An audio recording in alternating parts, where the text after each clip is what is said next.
BPI is under the DOJ, correct? That is correct. And the DOJ is under the Office of the President, correct?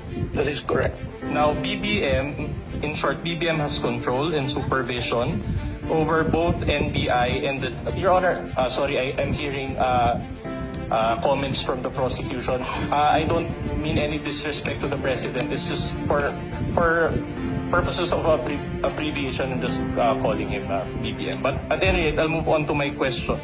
So BBM has control and supervision over both the NBI and the DOJ, correct? That is not exactly correct. Only on the matter of appointments, but we enjoyed independence in the matter of investigation. I'm glad you mentioned that. Do you confirm that you're an appointee of BBM? Well, it's only the President who can make an appointment. I think it is provided for in the law. What's the answer? Yes. Yes, okay. And so my question to you is this. Did BBM participate in the NBI's investigation in any way? No. No. All right. So don't you consider your appointment as NBI director as participation on the part of BBM? No. No. All right. You mentioned a while ago that after the affidavit of investigation, it was submitted to the DOJ for evaluation, correct? For the evaluation and finding if there's enough reason to file a case before the regional trial court or the proper court. All right. And during your direct testimony, you also mentioned that as we speak, it is still pending, correct? That is correct. All right. Now, in other words, in terms of formal charge to be filed in court, that is still not available at this time, correct? It's really the jurisdiction of the National Prosecution Service, which is under the Department of Justice. But insofar as the case that the NBI filed with the DOJ, is it not the case that that charge does not include contracting for the assassination? That is correct. What was filed was grave threat and inciting to sedition. So in other words, at this point, VP Sara is not being made to answer for contracting for assassination, correct?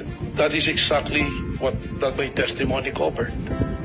That she is being investigated for contracting a person to kill the president. And that is a continuing threat not only to the life of the president, but to the national security of our country. Not responsive, Your Honor. My question is if she's already being made to answer to that particular charge.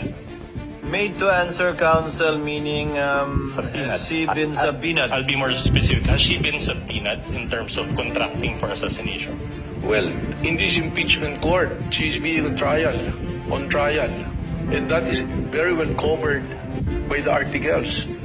To me, as a lawyer, not only as an NBI director, and as a former dean, that is a betrayal of public trust to me.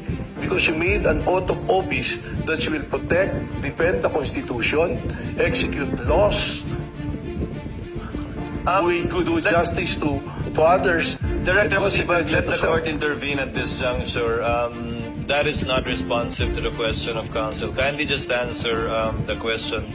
Has the NBI issued a subpoena against the Vice President with respect to the crime of contracting a killer, allegedly? At this point, Your Honor, not yet. Not yet. Okay. Please proceed, counsel. That's enough. So no subpoena as of now. But in other words, has there been any affidavit of investigation relating to contracting for assassination? My understanding is there was a subpoena issued that time during the investigation to the Vice President, and the lawyer submitted an affidavit. No. Again, not responsive, Your Honor. I'm talking about an affidavit of investigation executed by the NBI. Not in yet. terms of not yet. Okay, so at this point, would you agree with me that the DOJ has not found any basis for contracting for assassination? Wala pa po sa Wala pa. ngayon. Alright. So at this point, as of today, there's simply no evidence to warrant the filing of a formal charge for contracting for assassination, correct? That's why kung babalikan po natin yung aming testimonya, this is a continuing and an open investigation as to the contracting a killer. So in other words,